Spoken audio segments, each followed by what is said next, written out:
السلام عليكم ورحمة الله وبركاته.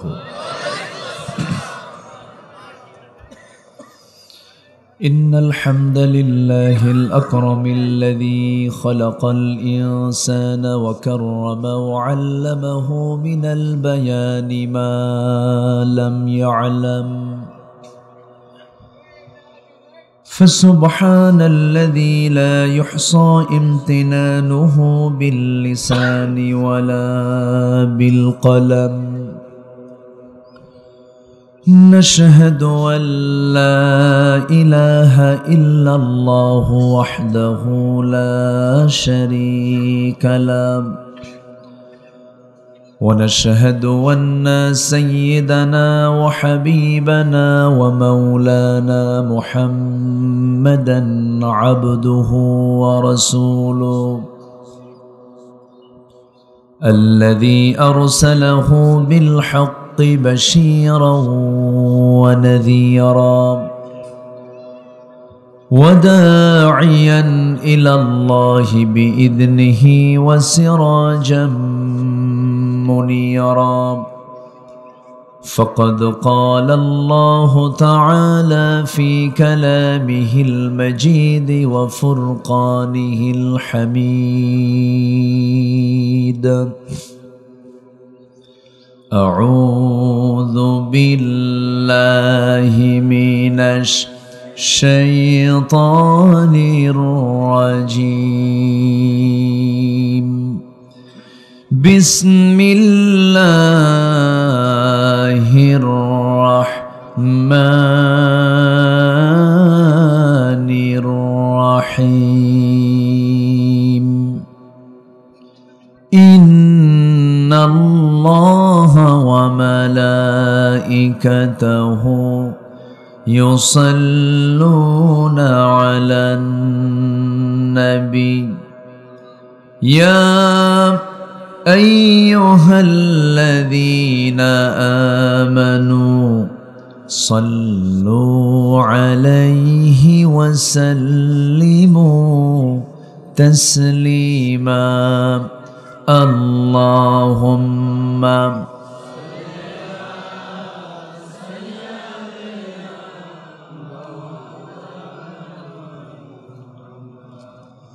وعلى آله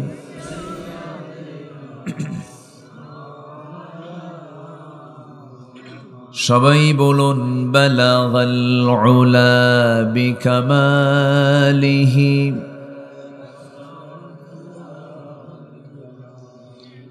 حسنت جميع خصاله سلوا. مشرق حب محمد مطلع دیوان ما، مطلع خورشید سقاس سینہ سوزان ما. بلغ العلا بکماله كشف التجى بجماله حسنت جميع خصاله سلوا.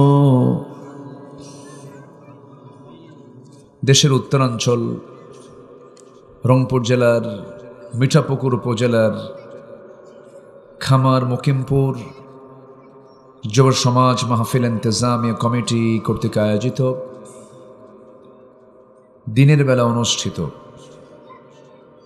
দ্বিতীয় বার্ষিকী তাফসীরুল কুরআন মাহফিল 2024 মহতি আয়োজনের সম্মানিত সুযোগ্য সভাপতি, আজকের মাহফিলের বরেণ্য প্রধান অতিথি, উনি ওনার প্রয়োজনীয় কাজে চলে যাচ্ছেন। দক্ষিণ এশিয়ার বৃহত্তম ইসলামী সংগঠন বাংলাদেশ জামাত ইসলামীর সম্মানিত সেক্রেটারি, রংপুর জেলা শাখার জনাব মাওলানা ইনামুল হক, আজকের মাহফিলের বরেণ্য অতিথিবৃন্দ, বিশেষ করে আমার পূর্বে কথা বলেছেন সূত্রাপুর কেন্দ্রীয় জামে মসজিদের সম্মানিত খতিব আমার ভাইজান মুফতি শরীফুল ইসলাম আশরাফি হাফিজাহুল্লাহ। আজকের মাহফিলের প্রধান আকর্ষণ যাদেরকে নিয়ে আজকের এই সাজানো গোছানো সুন্দর একটা আয়োজন, সামনে উপস্থিত দূরে কাছের বিভিন্ন স্থান থেকে ছুটে আসা কালেমার ঝান্ডাবাহী, তাওহীদের পতাকাবাহী, দ্বীন ইসলামের নরসারদুল বীর মুজাহিদ, প্রাণ প্রিয় সম্মানিত দ্বীনি ভাইরা, আড়ালে বসে আছেন শ্রদ্ধেয়া সম্মানিতা মা বোনেরা। আলোচনার সূচনায় আনুষ্ঠানিকতার মধ্য দিয়ে আমার পক্ষ থেকে আবারও দিল খোলা সালাম, আসসালামু আলাইকুম ওয়া রাহমাতুল্লাহি ওয়া বারাকাতুহু। সবাই কেমন আছেন? আমাকেও প্রশ্ন করলেন, জি আল্লাহ তাআলা আমাকে তো আপনার সাথী রেখেছেন, এখন একসাথেই বসে আছি, আমরা ভালো আছি, বলি আলহামদুলিল্লাহ। ভালো ছিলাম না তো, দীর্ঘদিন ভালো ছিলাম না। অনেক কিছুই করেছে, অনেক কিছু আমাদের শিখিয়েছে। আমরা শিখে নাই, ওদের কাছ থেকে শিখে নাই কিছু, শিখছি তো। শিখছো কখন? ঠেকছি যখন। ওরা আমাদেরকে ঠেকিয়েছে, আমরাও শিখে গেছি। সেই শেখানোর ফল হলো 5ই অগাস্ট। ঠিক আছে না? চোরের 10 রাত, বাড়িওয়ালার 1 রাত, একটা কথা আছে, কিন্তু এলাকায় আছে কিনা এই কথা? ওরা অনেক কিছুই করেছে, কিন্তু 10 দিন করেছে, 1 দিন তো অবশ্যই বাড়িওয়ালার হতেই হবে, ঠিক কিনা বলেন? বাড়িওয়ালা এখন দেশেই আছে, যারা চোর তারা এখন দেশে নাই। ঠিক আছে না? আল্লাহ পাকের মেহেরবানি, আল্লাহ আমাদেরকে স্বস্তির নিঃশ্বাস ফেলার সুযোগ দিয়েছেন। কালিমাতুশ শুকর আদায় করছি, বলছি আলহামদুলিল্লাহ। জোরে বলি আলহামদুলিল্লাহ। চিৎকার মেরে বলছি আল্লাহুম্মা ইন্নী আসআলুকা আল হুদা ওয়াত তুকা ওয়াল আফাফা ওয়াল গিনা। সবাই বলি আল্লাহুম্মা আইন্নি আলা যিকরিকা ওয়া শুকরিকা ওয়া হুসনি ইবাদাতিকা। আমরা আল্লাহ তাআলার শুকর আদায় করে নিলাম। সম্মানিত হাজিরিন, দিনের বেলার মাহফিল আমার কাছে খুব ভালো লাগে। কেন জানেন? একটা শ্রোতার চোখে কোনো ক্লান্তি থাকে না। প্রতিটি শ্রোতাই এখন মনোযোগী। আর রাতের মাহফিল যেগুলো 10টার পরে শুরু হয়, আমাদেরকে উঠায় দেয় রাত 11টায়। সেই সময় কি জাগ্রত না ঘুমন্ত? ঘুমন্ত জাতির সামনে ওয়াজ করা আর পাগলির সাথে ঘর সংসার করা একই কথা, বুঝেন নাই? তো আমার কাছে দিনের বেলা ভালো লাগে, যদিও সময় একটু কম হয়। আমার দেশের ওয়াজ আবার একটা টাইম থাকে, তো মানে 2 ঘন্টা 3 ঘন্টা ওয়াজ না হলে কি আর ওয়াজ হয় নাকি, এরকম একটা চিন্তা আমাদের মানে মেন্টালি ঢুকে গেছে। কিন্তু আসলে কিন্তু তা না। বিশ্বের সেরা ভাষণ দিয়েছেন মুহাম্মদুর রাসূলুল্লাহ সাল্লাল্লাহু আলাইহি ওয়াসাল্লাম। তার ভাষণ কি খুব লম্বা ছিল? না, উনি খুব অল্প সময়ে কথা বলতেন। এবং বিদায় হজের যে ভাষণ দিয়েছেন, নাতি দীর্ঘ কথা ছিল, 25 থেকে 30 মিনিট হবে, 100 লক্ষ সাহাবীর সামনে। অথচ সেই কথার ভিতরে 25 মিনিটের ভিতরে এমন কোনো বিষয় নাই যা বাদ পড়েছিল। তাহলে কথার মতো কথা হলে কি বেশি কিছু লাগে? না। কিন্তু আমার দেশে এটা কালচার।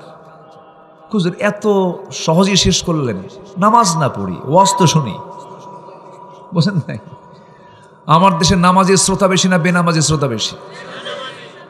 বেনামাজের শ্রোতাই বেশি। অনেক জায়গায় দেখা যায় যে আসর পরে, দিনের বেলা মাহফিল, আসর পরে আমাকে উঠায় দেয়। এরকম কিছু কিছু জায়গা আছে, লোকজন আসতে দেরি হয়। আমি বলি আপনারা ভুল করলেন তো কেন? যারা ওয়াজ শুনতে আসছে তাদের নামাজের দায়িত্ব দিলে তো ওরা বেকায়দায় পড়ে যাবে। কিছু শ্রোতা আছে ওয়াজ শুনবে কিন্তু নামাজের আসছে, ওয়াজ শুনতে নামাজ পড়তে আসছে নাকি? কি কথা কি বুঝতেছেন আপনারা? এরকম শ্রোতা আমার দেশে আছে না নাই? আচ্ছা আচ্ছা, না না না, আমরা আজকে থেকে নামাজ ধরবো। জোরে বলি ইনশাআল্লাহ। জি, ওয়াজ হলো, ওয়াজ শুনলাম, নামাজই হলো না, তাহলে লাভটা হলো কি? আজকে যারা বসেছি, বসা আল্লাহ পাক নসিবে জুটিয়ে দিয়েছেন। বেনামাজির মানসিকতা নিয়ে আজকের এই মাহফিল থেকে আর কেউ উঠবো না। জোরে বলি ইনশাআল্লাহ, আরো জোরে বলি ইনশাআল্লাহ, আর একটু জোরে বলি ইনশাআল্লাহ। নামাজ আগে। জানেন এই নামাজ না পড়ার ভয়াবহতা কি জানেন? আল্লাহ পাক খুব রাগ করেন নামাজ না পড়লে। আপনি অন্য কিছু আকাম কুকাম করছেন, আল্লাহ মাফ করতে পারেন, কিন্তু নামাজ এটা মারাত্মক ব্যাপার। আল্লাহ খুবই ক্ষেপে যান এবং জাহান্নামে যাওয়ার যতগুলো কারণ আল্লাহ পাক বলেছেন কোরআনে বারবার, এর মধ্যে 1 নম্বর কারণ কি বলেন তো? জোরে বলেন, নামাজ। অথচ 53 বছর এ দেশ মুসলমান শাসন করেছে। 71 থেকে নিয়ে 2024 সাল, 25, 16 বছর, 25 বছর, 9 বছর। আপনাদেরটা 9 বছর, কিন্তু বোঝেন নাই আপনারা? 9 বছর। আচ্ছা, তাহলে 25 বছর, 16 বছর, 9 বছর, মাঝখান দিয়া কেয়ারটেকার গভর্নমেন্ট কয়েক বছর, 1 বছর 2 বছর এরকম করে ছিল। এই মিলে 53 বছর সবাই মুসলমান, কিন্তু কেউ নামাজের আইন সংসদে পাশ করেনি। তাহলে এই সমস্ত নেতৃত্ব, এরা কি জাহান্নাম থেকে বাঁচানোর নেতৃত্ব? এগুলো জাহান্নামে যাওয়ার 1 নম্বর কারণ কি? অথচ আপনার সেই সরকার, আপনার সেই গভর্নমেন্ট জাহান্নাম থেকে যে 1 নম্বর বাঁচার যে কাজ, নামাজ আদায় করা, সেই বিলটাই সংসদে পাশ করে নাই। ওই সমস্ত নেতৃত্ব আর মানতে চাই না। আগামীর সরকার দেখতে চাই আমরা নামাজের সরকার। আল্লাহ কবুল করুন, আল্লাহ কবুল করুন, আল্লাহ কবুল করুন। ওয়াজ কি আল্লাহকে? ওয়াজ তো শেষ, ঠিক আছে না? এটাই তো কাজ আমাদের। এখন আসেন, এটা তো ভূমিকা দিলাম, লাইনে যাই। শুনবেন তো? রাজি আছেন তো? মিঠা পুকুর তো, এখানে কোনো লোনা নাই, সব মিঠা। আলহামদুলিল্লাহ বলেন। আল্লাহ আপনাদের কথার মধ্যেও মিঠা দিয়ে দেন, তিতা না থাকুক। জোরে বলি আমিন।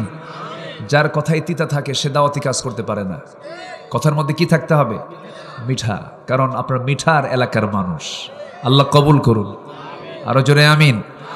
বউ থাকবে তিতা কথায় না মিঠা কথায়? ব্যবসা হবে তিতা কথায় না মিঠা কথায়? হ্যাঁ, এই জন্য মিঠা। আল্লাহ কবুল করুন। তো আমাকে মাহফিল কমিটি, এবার প্রথম মাহফিল এটা না? দ্বিতীয়। তাহলে তো এত 2 বছর শিশু, এ তো আর বয়স্ক হয়নি না? বয়স কত বছর? 2 বছর। তো আমাকে একটু বলেছেন তো, আমি এটা আবার মাঝে মাঝে আমাকে যদি এটা দেয় আমার আলোচনা বিঘ্ন হবে। তো আমি সবার কাছে একটু দৃষ্টি আকর্ষণ করতে চাই, এই মাহফিলগুলোর খরচ এক সময় রাষ্ট্র বহন করবে। জোরে বলি ইনশাআল্লাহ। এই পরিবেশ যেন তৈরি হয়, এই দেশের মসজিদ মাদ্রাসা রাষ্ট্র গঠন করবে। জোরে বলি ইনশাআল্লাহ।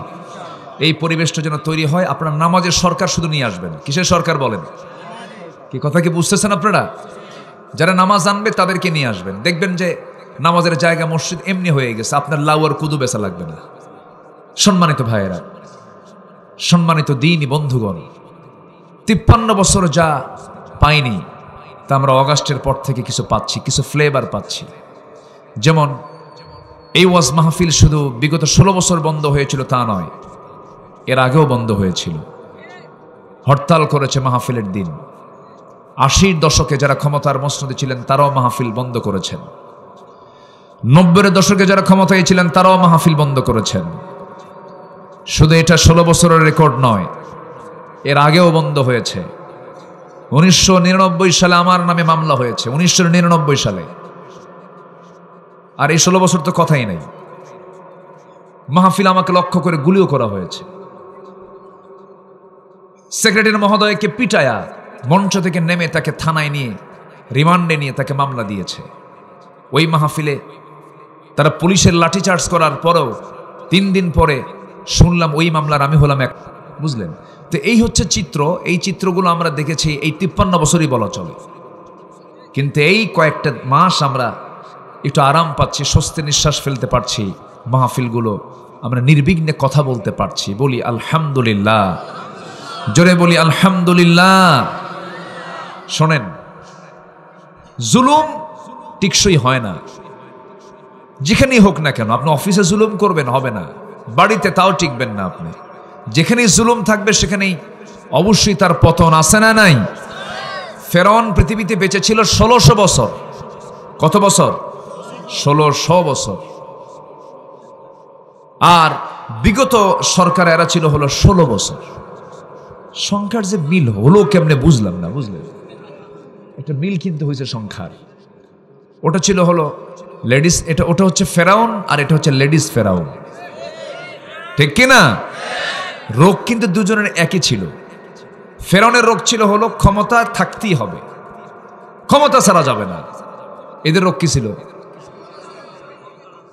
থাকতেই হবে, ছাড়া যাবে না। রোগের মিল আছে না নাই? রোগের যদি মিল হয়, পতনের মিলও আছে না নাই? আচ্ছা, মিল তো থাকবেই, একই তো। আসুন, আমরা নামাজ দিয়ে শুরু করেছি, কিন্তু আমরা নামাজ দিয়ে আজকে শেষ করব। জোরে বলি ইনশাআল্লাহ। আপনি চরিত্রবান হবেন, আপনি ভালো হবেন, দেশ ভালো হয়ে যাবে। পৃথিবী গড়ার আগে নিজকে গড়তে হবে। পৃথিবী গড়তে হলে আগে কি কাকে গড়তে হবে? নিজেকে গড়তে হবে। রাষ্ট্র আগে দেখবেন কখন? নিজের রাষ্ট্রই তো আগে দরকার। মাথা থেকে পা পর্যন্ত 3.5 হাত দেহকে রাষ্ট্র না? রাষ্ট্র কিনা বলেন? আমার চোখ কে চালায়? আল্লাহ চালায়। ছায়া থাকেন মেয়ে মানুষের দিকে, আল্লাহ চালায়। এই যুবকরা, মেয়েদের দিকে চেয়ে থাকে, এটা আল্লাহ, আল্লাহ চালায়। চোখ দিয়েছেন কে? চালায় কে? বান্দা চালায়। হ্যাঁ, আল্লাহর দোষ দিবেন কেন? আপনি মেয়েদের দিকে চেয়ে থাকবেন, এটা আল্লাহ চালান। হাত দিয়েছেন কে? হাত দিয়ে খায় কে? কারা খায়? আমরা খাই, আমি খাই। চোখ দিয়েছেন আল্লাহ, হাত দিয়েছেন আল্লাহ, পা দিয়েছেন আল্লাহ, মেধা দিয়েছেন আল্লাহ, সব আল্লাহ দিয়েছেন, কিন্তু আমাকে মুক্ত করে দিয়েছেন। এই চোখ দিয়ে খারাপ কিছু দেখা যাবে না, কান দিয়ে খারাপ কিছু শোনা যাবে না, অন্তর দিয়ে খারাপ কোনো চিন্তা করা যাবে না। কারণ ইন্নাস সামআ ওয়াল আবসারা ওয়াল আফইদা কুল্লু উলাইকা কানা আনহু মাসউলা। শ্রবণ শক্তি, দৃষ্টি শক্তি, অন্তরের শক্তি সব একদিন জিজ্ঞাসিত হবে। কার কাছে? আসতে বলবেন না, কার কাছে? আল্লাহর কাছে জিজ্ঞাসিত হবে। এই জন্য আমরা যা বলবো ভেবে বলবো, যা দেখবো ভেবে দেখবো, চিন্তা করে দেখবো, যা শুনবো ভেবে চিন্তা দেখবো, যা চিন্তা করব সঠিক চিন্তা করব, খারাপ কোনো চিন্তার দিকে যাব না। কারণ আল্লাহ রাব্বুল আলামিন কি ভয়ঙ্কর আয়াত দিয়েছেন একটা জায়গায়। আল্লাহ রাব্বুল আলামিন বলেন সূরা ইয়াসিনের মধ্যে, যারা পারেন ঠোঁট মিলিয়ে বলুন, আল-ইয়াওমা নাখতিমু আলা আফওয়াহিহিম ওয়া তুকাল্লিমুনা আইদিহিম ওয়া তাশহাদু আরজুলুহুম বিমা কানু ইয়াকসিবুন। জোরে বলুন আল্লাহু আকবার। আমি আজকের দিনে তোমাদের মুখটাকে মোহর মেরে দিলাম, মোহরাঙ্কিত করে দিলাম। তোমাদের মুখটা, জবানটা বন্ধ হবে। কারণ যারা মিথ্যা কথা বলবে দুনিয়াতে, তারা আখিরাতেও মিথ্যা বলার চেষ্টা করবে। আল্লাহ এই জন্য তাদের মুখে মোহর মেরে দিবেন। কারণ অভ্যাস চেঞ্জ হয়, অভ্যাস চেঞ্জ হয়, ওই অভ্যাস নিয়ে সেদিন সে হাজির হবে। মুখটা বন্ধ হয়ে যাবে, সাক্ষ্য দেবে তার হাত, সাক্ষ্য দেবে তার পা। চিন্তা করে দেখুন, এই হাত আমার বিরুদ্ধে চলে যাবে একদিন, কত কাছে ছিল। এই পা একদিন আমার বিরুদ্ধে চলে যাবে যদি আমার আল্লাহর আইনটাকে না মেনে চলি। আমার বন্ধুগণ, সেই কঠিন দিনের জন্য আমাকে একটা বিষয় মাথায় রাখতে হবে। আল্লাহর সামনে আমরা দাঁড়াবো, লজ্জা নিয়ে দাঁড়াতে চাই না, সম্মান নিয়ে দাঁড়াতে চাই? বলেন বলেন, কি নিয়া? আল্লাহ বলছেন, সম্মান যদি পেতে চাও, আমার কাছে যদি সম্মান পেতে চাও, বংশগত মর্যাদা আমার কাছে পাবে না, চেহারার সৌন্দর্যের মর্যাদা আমার কাছে পাবে না। আমার কাছে মর্যাদা পাবে হলো ইন্না খালাকনাকুম من ذكر وأنثى وجعلناكم شعوبا وقبائل لتعارفوا إن أكرمكم عند الله أتقاكم তোমাদের ভিতরে সেই লোকটা আমার কাছে সবচাইতে বেশি দামি, কোনো প্রেসিডেন্ট নয়, কোনো মন্ত্রী নয়, কোনো এমপি নয়, কোনো সচিব নয়, কোনো ডাক্তার নয়, কোনো ইঞ্জিনিয়ার নয়, কোনো এমপি মন্ত্রী নয়। আমার কাছে সেই লোকটাই দামি। সে যদি রাস্তার ফকির হয়, সেই বান্দা যদি আমি আল্লাহ একমাত্র আমাকে ভয় করে, মানে মুত্তাকি বান্দা। জোরে কোন সুবহানাল্লাহ। আমরা সম্মান পেতে চাই কার কাছে? আসতে বলবেন না, কার কাছে পেতে চাই? আল্লাহর কাছে সম্মান পাওয়ার জন্য সবার আগে আমার আল্লাহকে খুশি করতে হবে। আমার আল্লাহ রেগে যান এক নম্বর কোন কারণে বলুন তো? বলুন। নামাজ যখন শুরু করছি, যখন এটা দিয়েই শুরু করি। সম্মানিত ভাইয়েরা, যুবকরা যারা আছো তারা মনোযোগ দিয়ে শোনো। বিজয়টা আসছে, আল্লাহ বিজয় দিয়েছেন। তোমাদের সাহস হয়েছিল। আবু সাইদ বুকটা উঁচু করে, দুহাত দুই দিকে দিয়া বুকটা উঁচু করে কেমনে মারা গেল? তার মার কাছে একদিন গিয়েছিলাম আমি, পীরগঞ্জে, ওই যে জাফর পাড়া, যাই হোক, পুরার পাড়া তো একই, তো এত ভুল ধরলে হয় নাকি? আচ্ছা, যাই হোক, গিয়েছিলাম। তার মাকে বললাম, খালাম্মা আপনি কেমন আছেন? ভালো, আলহামদুলিল্লাহ। তো এক পর্যন্তই বললেন যে সবাই তো আসে দেখা করতে, কেউ তো আবু সাইদকে সাথে নিয়ে আসে না। কি কথা বুঝতেছেন কি আপনারা? সবাই তো আসে, কিন্তু আমার আবু সাইদকে কেউ সাথে তো নিয়ে আসে না। মার মন তো বোঝানো খুব কঠিন। যার যায় সে বুঝে। এরকম একটা আবু সাইদ না, হাজার হাজার আবু সাইদকে শেষ করে দেওয়া হয়েছে। হয়তো আবু সাইদের নামটা ফুটে উঠেছে, কিন্তু অসংখ্য এরকম যুব সমাজকে ধ্বংস করা হয়েছে। জানেন, চোখ তুলে নেওয়া হয়েছে, হাত কাটা হয়েছে, পা কাটা হয়েছে, ইনজেকশন পুশ করা হয়েছে। আয়না ঘরে নিয়ে কি দামি দামি মানুষগুলো, আল্লাহওয়ালা মানুষগুলোকে রেখে কেমন অত্যাচারগুলো করেছে। ব্যারিস্টার আরমান তিনি বলতেছিলেন যে আমি 8টা বছর আয়না ঘরে ছিলাম, আমি আকাশের সূর্য দেখতে পাইনি। চিন্তা করা যায়? ব্যারিস্টার আজমি বলেন, আমি 8টা বছর জেলখানায় ছিলাম, এই আয়না ঘরে ছিলাম, আমাকে ভালো পানি পর্যন্ত দেওয়া হয়নি পান করার জন্য। ড্রেনের পানি আমাকে পান করানো হয়েছে। কি ছিল তাদের জীবন! অথচ একজন ব্রিগেডিয়ার জেনারেল, যিনি বর্তমান সেনাবাহিনী প্রধানের, তিনি শিক্ষক। কি দোষ ছিল? শুধু দোষ ছিল হলো মানবতার কথা বলা, হকের পক্ষে কথা বলা, খুনিদের বিরুদ্ধে কথা বলা। এটাই ছিল তাদের অপরাধ। আমরা এই বাংলাদেশ আর দেখতে চাই না। রাজি আছেন তো সবাই? এই বাংলাদেশ আমরা না দেখে আমরা দেখতে চাই কোরআনের বাংলাদেশ। কিসের বাংলাদেশ দেখতে চাই আমরা? বলেন, কিসের বাংলাদেশ? কোরআনের বাংলাদেশ আমরা দেখতে চাই। জোরে বলি ইনশাআল্লাহ, আরো জোরে বলি ইনশাআল্লাহ। সম্মানিত ভাইয়েরা, নামাজটা পড়বো তো নাকি? আমার দেশে নামাজি কত পার্সেন্ট জানেন? মাত্র 5 জন নামাজ পড়ে 100 জনে। 100 জনে কয়জন? 5 জন। আর বাকি 95 জন পড়ি না। এটিকে ছোটখাটো কোনো অপরাধ বলেন? বিশাল বড় অপরাধ। কিন্তু কোরআনকে প্রশ্ন করুন, কোরআন বলো জাহান্নামীরা জাহান্নামে যাবে কেন, কোন কারণে? আল্লাহ পাক কোরআনে জানিয়ে দিচ্ছেন, মা সালাকাকুম ফি সাকার ক্বালু লাম নাকু মিনাল মুসাল্লিন ওয়া লাম নাকু নুতঈমুল মিসকিনা ওয়া কুন্না নাখুদু মা'আল খায়িদিন ওয়া কুন্না নুকাযযিবু বিয়াউমিদ্দিন হাত্তা আতানাল ইয়াকিন فما تنفعهم شفاعة الشافعين। জোরে বলুন আল্লাহু আকবার।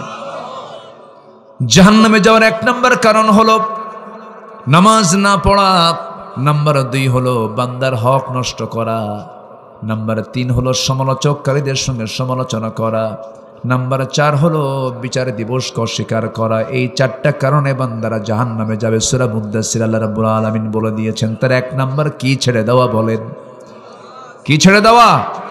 নামাজ। শুধু আল্লাহ তাআলা না বেনামাজিকে জাহান্নাম দিবেন না। সূরা মারিয়ামের মধ্যে আসছে, فخلف من بعدهم خلف أضاعوا الصلاة واتبعوا الشهوات فسوف يلقون غيا।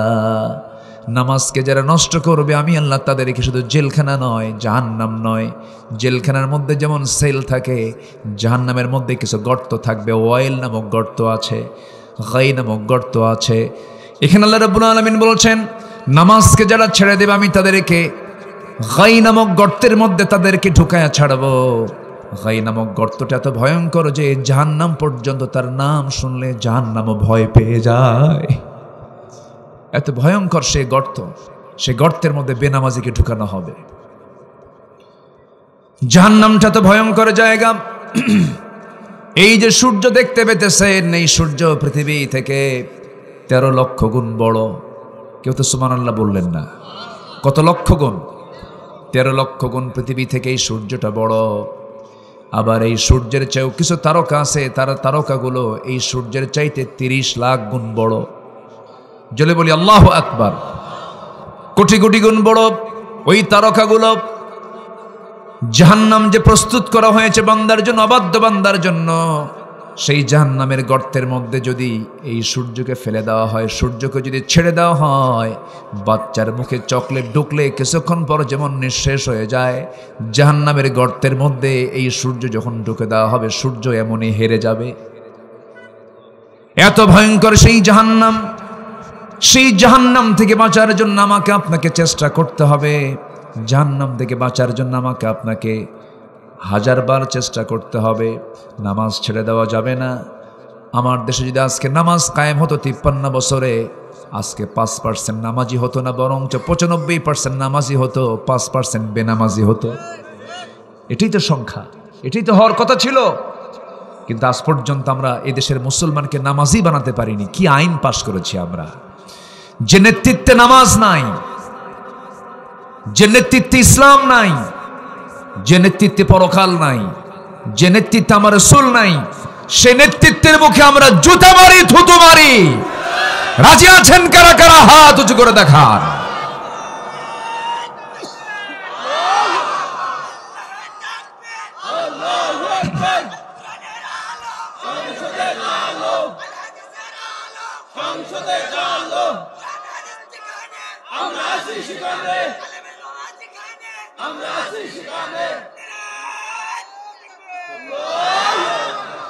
আল্লাহ কবুল করুন। জোরে বলে আমিন। আরো জোরে আমিন। সবাই নামাজ পড়তে রাজি আছি তো? পড়বেন কারা? একটু হাত তুলে দেখেন তো দেখি। এটাই এই মাহফিল একটু দেখে নেই। মসজিদ তো ভরে যাবে আজকের থেকে ইনশাআল্লাহ। দেখি হাতটাও তোলেন না, তোলেন না, একটু তুলে রাখেন না। কারা কারা নামাজ পড়বেন একটু তুলে রাখেন। একটু হাতটা নাড়া দেন তো এরকম করে একটু। আল্লাহর ক্যামেরায় সব ভিডিও হয়ে যাক। জোরে বলি আমিন। হাত নামান। যদি এই নামাজ যদি শুরু হয়, মাহফিল সফল। জি আল্লাহ কবুল করুন। জোরে বলি আমিন। নামাজ, নামাজ গুরুত্বপূর্ণ বিষয়। আমার নবীজি যখন ইন্তেকাল করেন, শেষ কথা ছিল কি? বলেন কি কথা ছিল? নামাজ। সালাত, সালাত, নামাজ। আহারে কেমনে নষ্ট হয়ে যায় নামাজগুলো, আমরা খেয়াল করব। জোরে বলি ইনশাআল্লাহ। সম্মানিত বন্ধুগণ, জান্নাতে যাওয়ার জন্য যে গুণগুলো লাগে, মোটামুটি 7টা গুণ হলে জান্নাত পাওয়া যাবে। আর জাহান্নামে যাওয়ার কি কারণ? কয়টা? আমি কিন্তু বলে দিয়েছি। কয়টা বলেন তো? 4টা বলে দিয়েছি। মনে থাকবে তো সবার? একটা হচ্ছে আল্লাহর হক নামাজ, বান্দার হক যারা নষ্ট করবে, এই যে তোআম মিসকিন, তারপরে ওই যে কাবিখার টাকা মেরে খাবে, বিধবার টাকা মেরে খাওয়া, আছে না? হ্যাঁ আছে কিনা বলেন? বিধবা ভাতা করেছিল, বয়স্ক ভাতা করেছিল, তো বিধবার তালিকায় ছিল হলো চেয়ারম্যানের বউ 1 নম্বরে। কার বউ? সেই চেয়ারম্যান কি তাজা না মরা? তা তাজা চেয়ারম্যানের বউ কি বিধবা হয়? এরকম রেকর্ডও কিন্তু আছে। তবে আবার ভাবেন না, আবার এখানে চেয়ারম্যান থাকলে আবার সন্দেহ করেন না, আবার এরকমও ছিল। আমরা ওগুলার দেখবো না, আমরা সামনে দেখবো নামাজি, সব নামাজি দেখবো আমরা। জোরে বলি ইনশাআল্লাহ। এমন চেয়ারম্যান হবে যার পিছনে আপনি নামাজ পড়বেন। এমন জনপ্রতিনিধি হবে, এমপি হবে যার পিছনে আপনি নামাজ পড়বেন। এমন এমপি হবে আপনার মৃত্যুর পরে তিনি নামাজ পড়াবেন। এমন জাতীয় লোককে আমরা নির্বাচিত করব। জোরে বলি ইনশাআল্লাহ। কষ্ট দিয়ে ফেলতেছি আপনাদেরকে, কষ্ট পাচ্ছেন না তো? হুজুর আপনি এগুলো কি প্রচার করতে আসছেন? এটাই বাস্তব। ধান্দাবাজ দেখেছি আমরা সারা জীবন। একটা অনিসলামী দলের নেতা, অনিসলামী দলের নেত্রী বলে আগামী নির্বাচনে আমরা ক্ষমতায় আসলে কি মদিনার সনদে দেশ চালাবো। দেখছেন, এই কথা তো শয়তানও বিশ্বাস করবে না। কইছে না এই কথা? কইছে না আগামী ক্ষমতায় আসলে পরে কি করব? মদিনার সনদে দেশ চালাবো।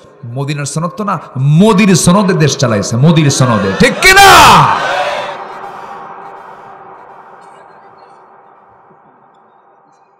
ওদেরকে চেনার একটা উপায় আছে, ওরা যা কবে তার উল্টা করবে। কি কথা কি বুঝতেছেন? ওদের চরিত্র হচ্ছে যা বলবে তার উল্টা করবে। এটা চেনার বৈশিষ্ট্য। যেরকম লোকমান হাকিম, তিনি জ্ঞান আহরণ করতেন মূর্খদের কাছ থেকে। মূর্খ যা করতো উনি তার উল্টা করতেন। সম্মানিত ভাইয়েরা, জান্নাতে যাওয়ার জন্য 7টা কাজ। আমার ওয়াজের মধ্যে কিন্তু একটু রসকস কম, কিন্তু আমি একটু বোঝানোর চেষ্টা করি, কোরআন থেকে কথা বলার চেষ্টা করি। মনে রাখবেন, জান্নাতে যাওয়ার জন্য কয়টা কাজ? বলেন, মোট কয়টা কাজ? 7টা। এটা কি আমার ওয়াজ না আল্লাহর ওয়াজ? বক্তাদের কোনো ওয়াজ আছে? ওয়াজ মূলত কার? আবার আমার দেশে কিছু বক্তারা নিজেরা ওয়াজ বানায়, এই জন্য বক্তার ওয়াজ কয়। কিছু ওয়াজ বানায়, যেরকম সেদিন একজন ওয়াজ করতেছে, আব্দুল কাদের জেলানি, আমার রাসূল যখন মেরাজে যাবেন, সেই মেরাজে যাওয়ার সময় যে বোরাকে চড়েছেন, তো বোরাকে ওঠার পথে যে সিঁড়িটা, ওটা হচ্ছে আব্দুল কাদের জেলানির ঘাট। দেখছেন কার মধ্যে কি পেঁচা লাগাই দিয়েছে? পিটাইয়া সোজা করা দরকার এই বেদবদের। ঠিক কিনা? আসেন এগুলো আসেন, মিথ্যা কথা, একদম বানোয়াট কথা। 7টা কাজ আমরা শিখবো। এর মধ্যে 1 নম্বর কাজ হচ্ছে নামাজ। 1 নম্বর কাজ কি বলেন? নামাজ। আমার বন্ধুগণ, আল্লাহ রাব্বুল আলামিন সুন্দর করে বলেন, قد أفلح المؤمنون الذين هم في صلاتهم خاشعون والذين هم عن اللغو معرضون والذين هم للزكاة فاعلون والذين هم لفروجهم حافظون। نمبر 5 হলো والذين هم لأماناتهم وعهدهم راعون والذين هم على صلواتهم يحافظون والذين هم على صلواتهم يحافظون أولئك هم الوارثون الذين يرثون الفردوس هم فيها خالدون। জোরে বলুন আল্লাহু আকবার। কয়টা কাজ বলেন? নাম্বার 1, নামাজ ঠিক মতো করো।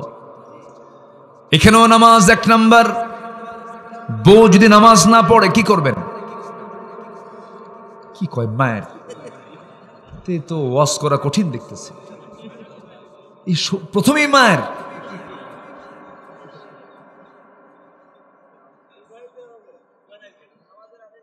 নামাজ না পড়লে কি করবেন? হ্যাঁ বলবেন, একসঙ্গেই থাকি, একই ছাদের নিচে থাকি, তো দুনিয়াতে তোমার যৌবন আমাকে দিলা, আমার যৌবন তুমি নিলা, তুমি কি চাও না জান্নাতে গিয়ে আমরা একই সঙ্গে একই ছাদের নিচে থাকি? বলবেন, বুঝাবেন, কাম হবে না? আজ থেকে কাম হবে না?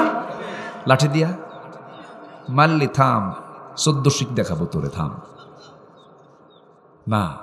রাসূল কোন স্ত্রীকে মারেন নাই, আমরাও মারতে যাব না। জোরে বলে ইনশাআল্লাহ।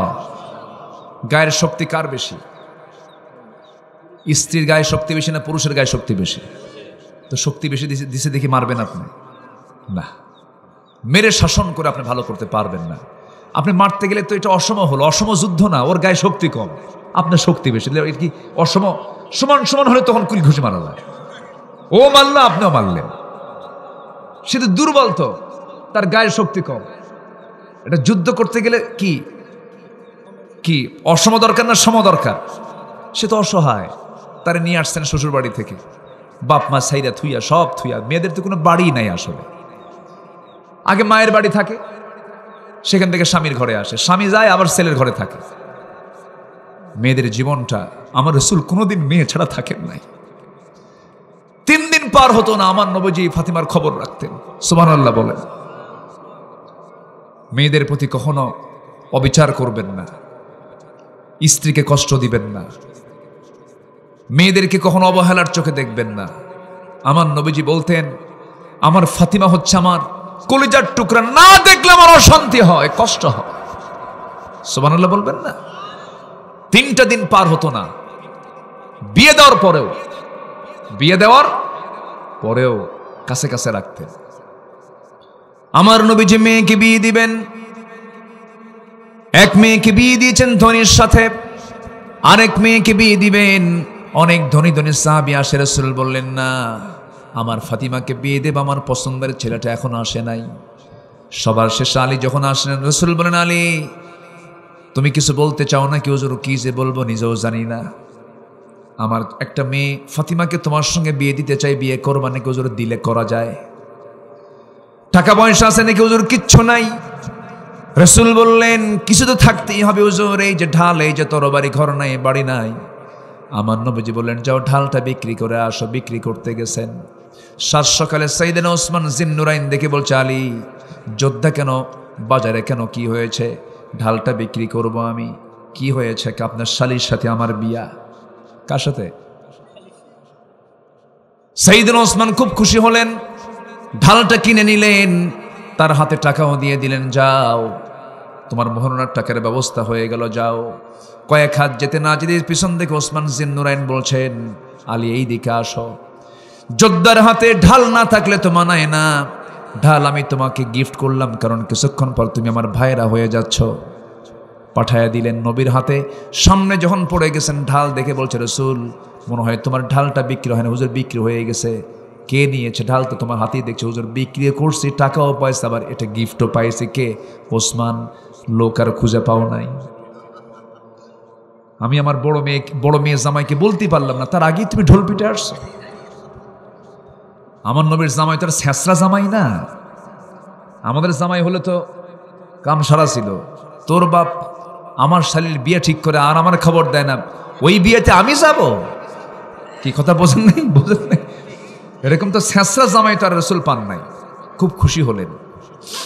আমার নবীজি বিয়ে দিলেন, একদম অনড়ম্বরপূর্ণ বিয়ে, কোনো খরচ নাই, সিম্পল বিয়ে দিলেন।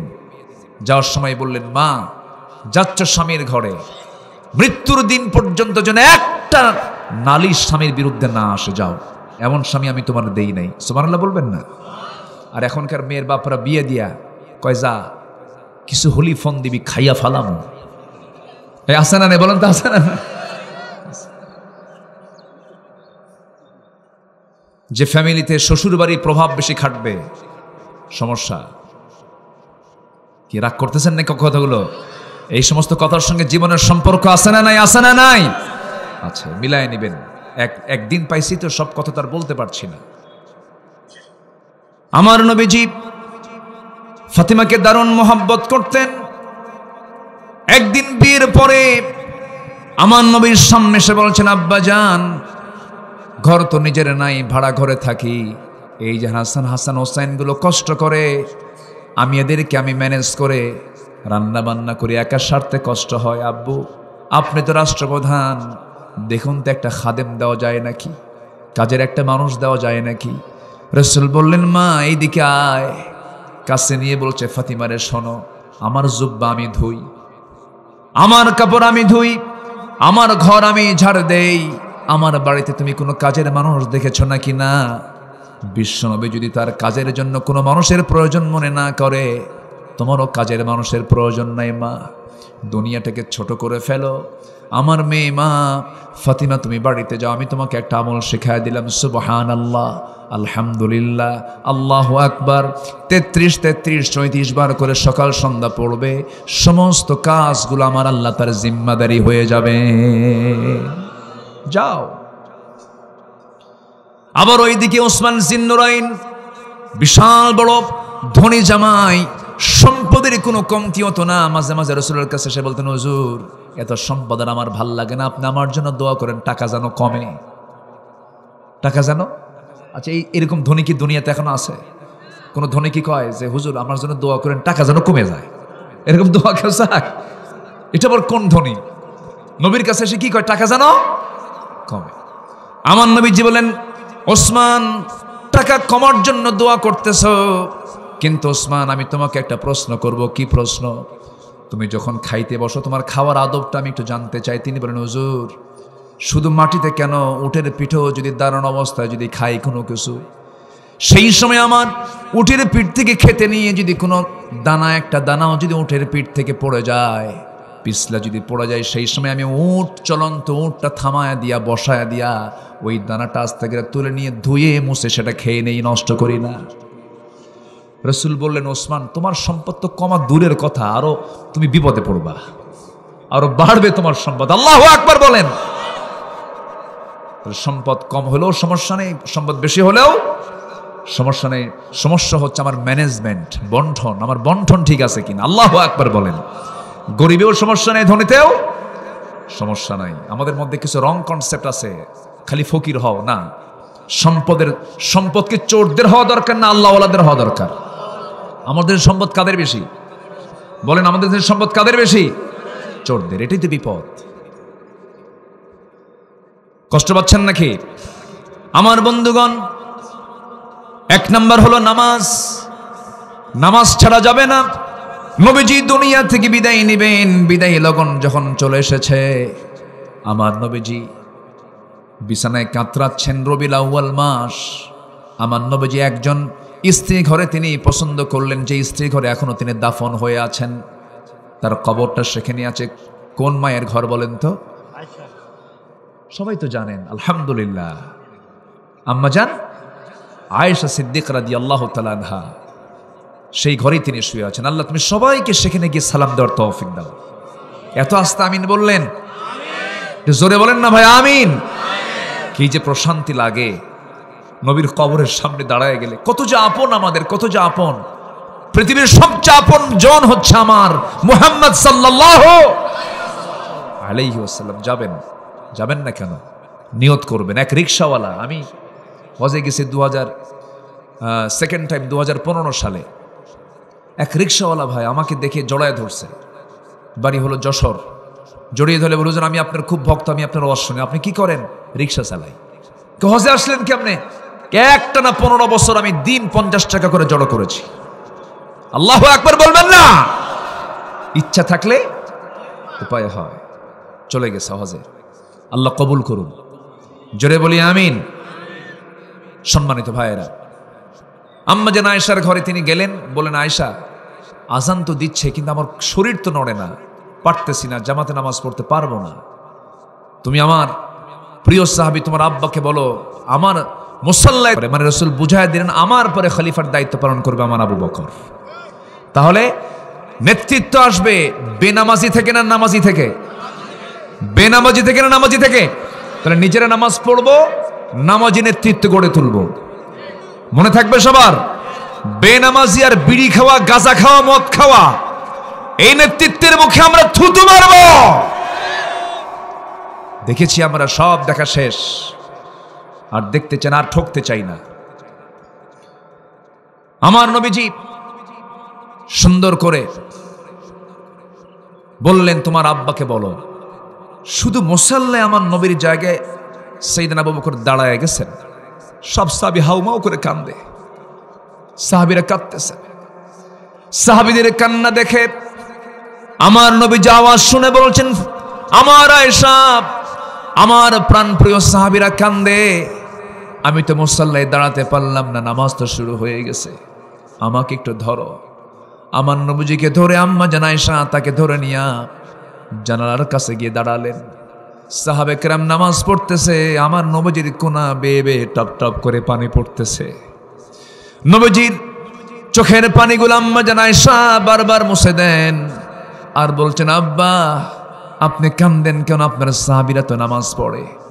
রাসূল বলছেন, আয়েশা রে, আমি তো সাহাবীদের নামাজ দেখে কান্দি না, আমি কাঁদতেছি তুমি কে জানো আয়েশা? তুমি তো জানতে না, আমার খাদিজার সময় এই নামাজ কায়েমের জন্য আমাকে মক্কার কাফের মুশরিকরা আমাকে কত আঘাত করেছে। আমি রুকুতে চলে গেছি, আমার পিঠের উপরই উটের পচা নারী ভুঁড়ি চাপায়া দিয়েছে, মক্কার মানুষগুলো আমাকে মেরে রক্তাক্ত করে দিয়েছে, তায়েফের মানুষ আমাকে মেরে মেরে সেন্সলেস করে রেখেছে। সেই নামাজ আজকে রাষ্ট্রীয় পর্যায়ে কায়েম হয়েছে, এই জন্য আমি কাঁদতেছি। আমার নবীজি নামাজ পড়ার দৃশ্য শেষ করলেন, এবার বলছেন, আয়েশা আমি বুঝি দুনিয়া থেকে বিদায় নিয়ে নেব, আমাকে বিদায় দিয়ে দাও। আম্মা জান আয়েশা সিদ্দিকা রাদিয়াল্লাহু তাআলা আনহা তার মাথায় পানি ঢেলে দিলেন, তাকে সর্বোচ্চ সেবাটুকু করলেন। রাসূল যখন মারা যাবেন তার আগে একটা কথা বলছেন, আয়েশা তোমার সঙ্গে আমার জীবনের শেষ কথা, আমার উম্মতকে সর্বশেষ মেসেজ দিয়ে দিবা, আমার উম্মতরা যেন কখনো 5 ওয়াক্ত নামাজ না ছেড়ে দেয়। জোরে বলে সুবহানাল্লাহ। মানে ইঙ্গিত তিনি দিচ্ছেন, ইঙ্গিত বোঝায় দিচ্ছেন, নামাজটা ওরা পড়ুক, আমি রাসূল হাশরের ময়দানে হাজির হব, আমার উম্মতগুলোকে টেনে হেঁচড়ে আমি জান্নাতের দিকে নিয়ে যাব। জোরে বলেন সুবহানাল্লাহ। এই জন্য মাফ পাওয়ার জন্য 1 নাম্বার কাজ কি করা? নামাজ পড়া। নামাজ পড়বেন তো সবাই? নামাজ দিয়ে শুরু করছি তো আজকে নামাজ দিয়ে শেষ করি। আমার সাবজেক্ট ছিল ভিন্ন জানেন, কিন্তু আজকে আমি এখানে বসে একটা মূল বেসিক আলোচনার দিকে আমি চলে গেলাম। সম্মানিত ভাইয়েরা, এই গ্রামের নাম কি? হ্যাঁ, খামার মুকিমপুর। মুকিম মানে হলো স্থায়ী, মুকিম মানে কি? স্থায়ী। মুসাফির মানে হলো অস্থায়ী, মুসাফির সফরে আসে। আর মুকিম মানে মুসাফিরের উল্টা হলো মুকিম। ভালোই তো, তাহলে আপনাদের কোনো সফর টফর হয় না মনে হয় না? আচ্ছা, তো এই গ্রামে যারা যুবক আছো আমি তোমাদেরকে প্রস্তাব করব, নিজে তো নামাজ পড়বাই। প্রস্তাব হচ্ছে, এই প্রস্তাবটা লিখে রাখো। আব্দুল্লাহ আল আমিন আসছিল, এই প্রস্তাব দিয়ে গেছে। তোমার গ্রামে কারা নামাজ পড়ে না তাদের তালিকা করো। কি পিটাবা নাকি? না, নামাজ যারা পড়ে না তাদের কাছে ধৈর্য নিয়ে যাও, ভাই নামাজ পড়েন। একবার না বারবার? একবার না বারবার? বারবার। মাতব্বর যিনি আছেন তিনি যদি নামাজ না পড়েন তাকেও বলবেন, চাচা আপনার মাতব্বরি আমরা যুগ যুগ ধরে মেনে এসেছি, এখনো মানব, নামাজটা ধরুন, নামাজটা পড়ুন, বিড়ি খাওয়া ছাড়েন, মিশা কথা খাওয়া ছাড়েন, টাকা খায়া রায় উল্টা দেওয়া ছাড়েন, ভালো হন, নামাজ পড়েন। এরপরেও যদি মাতব্বর না সংশোধন হয় আবার বলবেন, তাও সংশোধন হচ্ছে না, কোনো কথা নাই, বলবেন চাচা মাতব্বরি আর চলবে না, নামাজ যার নাই তার মাতব্বরি ছুটায় দেব আমরা, ঠিক কিনা? যুবকরা তোমরাই পারবে এরকম করতে, কি আস্তে কয় কি, ঠিক কিনা? তোমার গ্রাম তুমি ঠিক করো। তোমার গ্রামে কারা বোরকা পরে বের হয় না? কোন ঘর থেকে বোরকা ছাড়া বের হয়? আপত্তিকর পোশাক পরে বের হয়, রোগ সৃষ্টি করে বের হয়। আছে না রোগ সৃষ্টি করা কিছু মহিলা? আছে না? ও নিজেও রুগী, আরেকজনকে কি বানায়? রুগী বানায়। সম্মানিত ভাইয়েরা, যুবকরা, যে ঘর থেকে বোরকা ছাড়া বের হবে ওই বাড়ির মূল গার্জিয়ানকে ধরো। দেখুন আমরা টকবকে যুবক, এই যে নামাজ পড়ে না, এই যে পর্দা করে না, বেপর্দা হয়ে লাল লিপস্টিক লাগায় বাইরে বের হয়, আমরা যুবক, আমাদের ক্ষতি হয়, আমাদের কষ্ট হয়, আমাদের ইমানের ক্ষতি হয়ে যায়। এই গ্রামে বসবাস করতে হলে বোরকা ছাড়া বাইরে আমরা বের হতে দেব না। আসতে কোন কেন? এই পরিবেশ আমরা 53 বছর পাইনি, এখন পেয়েছি, আমরা কাজে লাগাবো। আসতে কয় কেন? জোরে বলি ইনশাআল্লাহ। পর্দা আমার ইচ্ছা, আমি পর্দা করতেও পারি নাও পারি, এই কথা শুনবো না আমরা, এই কথা আমরা শুনবো না। পর্দা করা কি? পর্দা করা কি ফরজ, খেয়াল রাখতে হবে। আল্লাহ কবুল করুন, জোরে বলি আমিন। কিছু স্বামী আছে বেজুত মার্কা স্বামী, কিছু আছে খুব দুষ্ট, বুঝলেন? নিজের বউ নিজে দেখ, ও জাতিকে দেখায়, এরকম কিছু আছে না? আছে না? বউটাকে সুন্দর করে বোরকা না পড়ায়া লাল লিপস্টিক লাগায়, চুলটা ছেড়ে দিয়া লাল শাড়ি পরায়া R15 লেটেস্ট ভার্সন হুন্ডাই তোলে, যার প্যাসেঞ্জার সিট হলো 3 তলা আর ড্রাইভিং সিট হলো আন্ডারগ্রাউন্ড। ঠিক আছে না? দিল একখান টান, এক টানে চলে গেছে রংপুর। কিন্তু হুন্ডা যখন চালায় তখন তো আওয়াজ কম, সেই আওয়াজ যদি সবার চোখে দিকে আসবে না, অ্যাট্রাকশন করা যায় কেমনে? ওই পাইপ খুলে ফেলে, স্যালেঞ্জার খুলে ফেলে, তখন হয় হেলিকপ্টারের আওয়াজ। যখন নিয়ে যায় মানে হেলিকপ্টারের আওয়াজ দেখে সবাই চায় থাকে, দেখে যে যাচ্ছে। কিছু আছে না, পুরুষ আছে না, এরকম আছে না? সন্ধ্যার দিকে ফেসবুকে পোস্ট করে বউয়ের ছবি সহ, দিয়ে বলে, প্রিয় বন্ধুরা আসুন আমার বউটাকে সবাই মিলে জামাতের সাথে দেখি। যেরকম নাউজুবিল্লাহ, ছোট লোক এগুলো, নোংরা নোংরা, এগুলো নোংরা, এগুলো করবেন না। আমার নবীজি নারীদের সম্মান কত দিয়েছেন। আমার নবীজি আজ থেকে 1500 বছর আগে এসেছিলেন সেই সমাজে যে নারীর কোনো মূল্য ছিল না। রাসূল সেই যুগে বলেছেন, যার 3টা মেয়ে তার জন্য 3টা পৃথক জান্নাত। লিপস্টিক মার্কা, লিপস্টিক মার্কা। আমার নবীজি যেই যুগে এসেছিলেন সেই যুগে নারীর কোনো দাম ছিল না, নারীর কোনো নারীর অবমূল্যায়ন ছিল। আমার বন্ধুগণ, সেই যুগে আমার নবীজি 1টা 2টা নয়, 4টা মেয়ের বাপ। নবীজি মেয়েদের দাম দিয়ে দিলেন, প্রতিষ্ঠা করে দিলেন। রাসূল কোথাও বলেন নাই যার ঘরে ছেলে আছে তার জন্য 3টা জান্নাত, বলেন নাই কোথাও। রাসূল বলেছেন নারী জাতির পায়ের নিচে জান্নাত, কিন্তু পুরুষ জাতির পায়ের নিচে জান্নাত এমন কোন হাদিস আছে নাকি? আমি তো দেখি পুরুষদের পায়ের নিচে আছে জুতা। কি আছে? জুতা। কিন্তু আল্লাহ পাক নারীর পায়ের নিচে কি রেখেছেন বলেন? জান্নাত রেখে দিয়েছেন। এই যে মূল্যায়ন করা হলো কোন যুগে দেখেন? যেই যুগে নারীর কোনো দাম ছিল না, সেই যুগে নারীর সন্তান হতো। মেয়ে সন্তান হওয়া মাত্র এমন তাফসিরে পাওয়া যায়, গর্তের কিনারায় গিয়ে প্রসূতি মা বসে থাকতো, যখন যন্ত্রণা শুরু হয়ে যেত দেখতো ছেলে না মেয়ে হয়েছে, ছেলে হলেও তুলে নিয়ে আসতো, মেয়ে হলে জীবন্ত পুঁতে গর্তের মধ্যে শেষ করে দিত। সেই যুগে আমার নবীজি মেয়েদের এত দাম দিলেন, সেই মেয়ের আজকে ইসলামকে মানতে চায় না। আমার নবীর সামনে একজন সাহাবী হাউমাউ করে কান্দে প্রত্যেক দিন। রাসূল বলছেন, সাহাবী তুমি দিন গ্রহণ করার কারণে কান্দো নাকি? কি হয়েছে তোমার বলো? হুজুর, দিন যখন গ্রহণ করে নেই এই কথা মনে হয় নাই, কিন্তু যেদিন থেকে ইসলাম কবুল করেছে সেই দিন থেকে আমার রাতে আর ঘুম নাই। কেন? সব গুনাহ হয়তো মাফ হতে পারে, কিন্তু আমার কাছে মনে হয় হুজুর একটা গুনাহ মনে হয় আমার মাফ হবে না। রাসূল বলছেন, কি গুনাহ বলো? সঙ্গে সঙ্গে ওই সাহাবী নবীর সামনে আস্তে করে বসে গেলেন। রাসূল বলছেন, বলো কি হয়েছে? রাসূল যখন বারবার বলছেন, সাহাবী বারবার ডুকরে ডুকরে কাঁদতেছেন। রাসূল বলছেন, কথা বলো না কেন? কি হয়েছে বলো, কি হয়েছে বলো। আমার নবীজি শুধু ওয়াজ করতেন না, মাঝে মাঝে সাহাবীদের মুখ থেকে মন খুলে কিছু কিছু কথা শুনে নিতেন। নবীজি শুনতেন এবং বলতেন, কনভারসেশন করতেন। এমনকি কোনো সাহাবী নবীর সামনে কেউ ভয়ে কথা বলতো না, সবাই বুক উঁচু করে কথা বলতো, সাহস নিয়ে কথা বলতো, বন্ধুর মতো কথা বলতো। ছোট্ট বাচ্চারা খেলাধুলা ছেড়ে দিয়া নবীর সামনে এসে খেলে বসতো। যেরকম সুবহানাল্লাহ। খুব ফ্রি ছিলেন আমার রাসূল। এক সাহাবীর সামনে একদিন দাঁড়ায় বলে, হুজুর আমার একটা ওয়াজ শোনাবো আপনাকে। কি ওয়াজ? হুজুর আমার ওয়াজ কি সেই ওয়াজ নাকি জাহিলি যুগের ওয়াজ? কি বলো? হুজুর আমি একটা মূর্তির পূজা করতাম, প্রতিমাকে খুব সম্মান করতাম, আদর মানে সম্মান করতাম, ভক্তি করতাম, কোথাও গেলে সাথে নিয়ে যেতাম। একদিন কোথাও যাচ্ছিলাম সফরে, হঠাৎ করে আমার পেশাবের চাপ চাপলো, প্রকৃতির চাপ। এখন আমি এই প্রতিমা নিয়ে যাই কেমনে? এটা তো বেয়াদবি হয়ে যায়। আমি একটু উঁচু জায়গায় রাখলাম, উঁচু জায়গায় রেখে আমি আড়ালে চলে গেলাম, পেশাব টেশাব করে আমি এসে প্রতিমাকে যখন হাতের মধ্যে নেব, ওকে বুকে নিতাম, মুখে নিতাম, পিঠে নিতাম, খুব সম্মান করতাম। কিন্তু ওকে যখন এবার নিতে গেছি আমি দেখি যে ওর গোটা গায়ে আপদমস্তক পানি দিয়ে ভেজা। তো ভাবলাম হুজুর মনে হয় এটা রহমতের পানি হতে পারে। তো আমি এই বলেই হাতে নেই এটা চাটন দিলাম, আমতা আমতা গন্ধ। এই গন্ধ পায়া ভাবলাম যে এই গন্ধ কোন জায়গা থেকে? সামনের দিকে তাকায় দেখি কুকুর লেজ গুটায়া যায়। সাহাবীর আওয়াজ দিয়ে দিয়ে হাসতেছিলেন।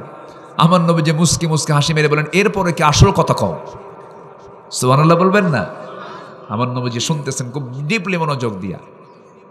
সাহাবী বলেন, ইয়া রাসূলুল্লাহ, যখন আমি সামনে কুকুরটা দেখতে পেলাম, নিজের নিয়ন্ত্রণ আমি হারিয়ে ফেললাম, সর্বশক্তি নিয়োগ করে এই প্রতিমাকে এমন জোর আঘাত করলাম, এক আছাড়ে সব টুকরো টুকরো হয়ে গেল। আপনার কাছে এসে আমি এমন রবের সন্ধান পেয়েছি যিনি আকাশের মালিক, জমিনের মালিক, মহান রব্বুল আলামিন। সেই নবীর সামনে সাহাবীরা মিষ্টি মুখে কথা বলতেন, ফ্রি হয়ে কথা বলতেন। সাহাবী কেঁদে কেঁদে বলছে, হুজুর আমি আমার যে জীবন অপরাধগুলো করেছি সব গুনাহ মাফ হলো, মনে একটা গুনাহ মাফ হলো। কি করেছে বলো? হুজুর নিজের হাতে নিজের মেয়েকে খুন করেছি। কেমন করে খুন করলে বলো? হুজুর আমার স্ত্রী গর্ভের সন্তান যখন আসলো, আমি আমার বউকে বললাম, যাও 6 মাস হয়েছে, মার বাড়ি চলে যাও, সন্তান ডেলিভারি হওয়ার পরে তুমি চলে আসো, ছেলে হলে নিয়ে আসবে, মেয়ে হলে পরে জীবন্ত পুঁতে হত্যা করবে, আমাকে বলারই দরকার নাই। হুজুর মেয়ের সন্তান হয়েছে, কিন্তু আমাকে বলা হলো মৃত সন্তান হয়েছে। অন্যের বাড়িতে ধীরে ধীরে বড় করে আমার বউটা তাকে বড় করে 6 বছর যখন বয়স হয়ে গেছে, কোনোদিন আমি তাকে দেখি না, একদিন চট করে আমার চোখের সামনে ধরা পড়ে গেছে। হাতটা চেপে ধরে নিয়ে আসলাম বউয়ের সামনে, বললাম আমার মতোই চেহারা, আমার মতোই চোখ, কান, হাত, পা, নাক, এই সন্তানটা কার সন্তান? বউটা বডি ল্যাঙ্গুয়েজে প্রমাণ করে দিল, থরথর করে কেঁপে কেঁপে বলছে, স্বামী আমার তত্ত্ব কেমন করে গোপন করবো, এই সন্তান আমাদের সন্তান। খেপে গেলাম, রেগে গেলাম। সামাজিক কারণে, জিয়ালাতের কারণে আমি মনে মনে চিন্তা করলাম আমি কেমন করে মেয়েটাকে খুন করব। ঠান্ডা মাথার খুনির প্ল্যান হয়ে গেল আমার। মারাত্মকভাবে আমি অভিনয় শুরু করে দিলাম। হুজুর মেয়েটাকে কোলের মধ্যে নিয়ে বলছি, মা আমি তোমাকে দারুণ ভালোবাসি, তোমার মা আমাকে পরিচয় করে দেয় নাই, কালকে তোমাকে আমি তোমার নানির বাড়িতে নিয়ে যাব। মেয়েটা সেই সময় হুজুর বলে তার মাকে লক্ষ্য করে বলে, মা তুমি আমার এই বাবার সঙ্গে আগে কেন পরিচয় করে দাও না? আমার বাবা তো অনেক সুন্দর ভালো মানুষ। আমার কাছে আশ্রয় চাইল সে। পরের দিন সকালবেলা আমি রওনা করলাম নোর নানির বাড়ি, কথা বলে জঙ্গলের দিকে রওনা করলাম। মেয়েটার মুখটা শুকায় গেল, জঙ্গল পার হয়ে গেছি, কোদাল হাতে নিয়ে গর্ত খনন শুরু করেছি, কিন্তু সন্তান তো জানে না গর্ত খনন কেন করতেছি। গর্ত খনন যখন করি, আমার মেয়েটা আমার দাড়ির ভিতরে মাটিগুলো এসে লেগে থাকে। আমার মেয়েটা আলতো আলতো করে সেই মাটিগুলো খিলাল করে করে সরাইয়া দেয়, দাড়িটা পরিষ্কার করে দেয়।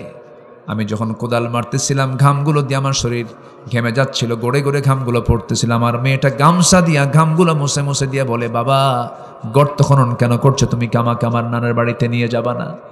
কিচ্ছু বললাম না। গর্ত খনন যখন শেষ হয়ে গেছে, মেয়েটার দিকে তাকায় বললাম, মা দেখো তো গর্ত খননটা কেমন হয়েছে। মেয়েটা আমার হুজুর সরল মনে, একদম নিশ্চিন্ত মনে, হাস্যজ্জ্বল চেহারা নিয়া গর্তের কাছে, হুজুর 6 বছরের ফুটফুটে বাচ্চা আমার গর্তের কাছে গিয়ে যখন উকি মেরে দেখতে নিয়েছে, আমি পিছন দিকে চলে আসলাম, এমন জোরে ধাক্কা মারলাম, সন্তান টুপুর হয়ে পড়ে গেল গর্তের মধ্যে।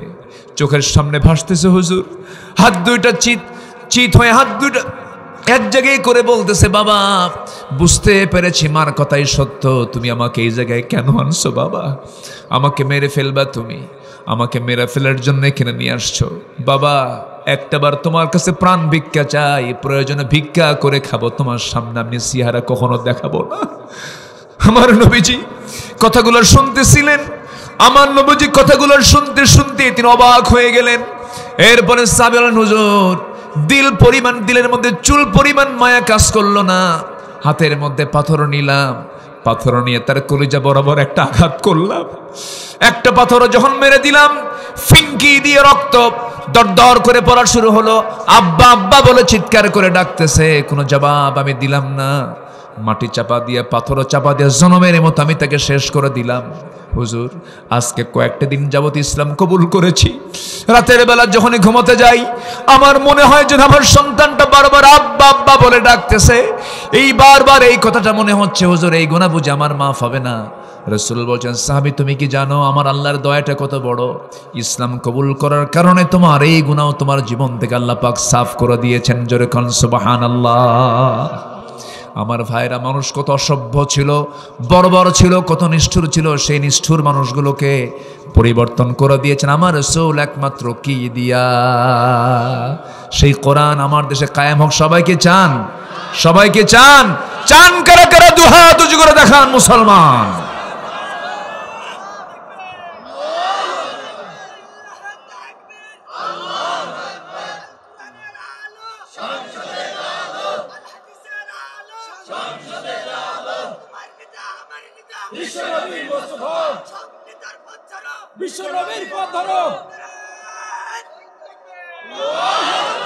আল্লাহ কবুল করুন, জোরে বলে আমিন। এখন থেকে আরো 10 মিনিট আগে আজান হয়ে গেছে, নামাজের ওয়াজ তো করতেছি তাই না? আজকে চেক হবে এখানে নামাজ পড়বে কারা। কি কথা কি বোঝা গেল? এখন অনেকে বলে হুজুর আমার পাজামা ঠিক নাই, এরকমও আছে। পাজামা ঠিক না থাক, পানির সিটা দিবেন, ঠিক হয়ে যাবে ইনশাআল্লাহ। নামাজ মাফ নাই, নামাজ কি মাফ নাই। রসুল জিহাদের ময়দানে সাহাবীরা গেল, রসুল আগে খোঁজ নিতে নামাজ ঠিক মতো হয়েছে কিনা। আল্লাহু আকবার বলেন। নামাজ কার হক? আসতে বলবেন না, কার হক? আমি খুবই আনন্দিত আজকের আপনার মাহফিলে আসতে পেরে, কিন্তু রাস্তা দিয়ে যখন আসলাম মনে হলো এটা কি রাস্তা, এ তো পুলসিরা তো ফেল।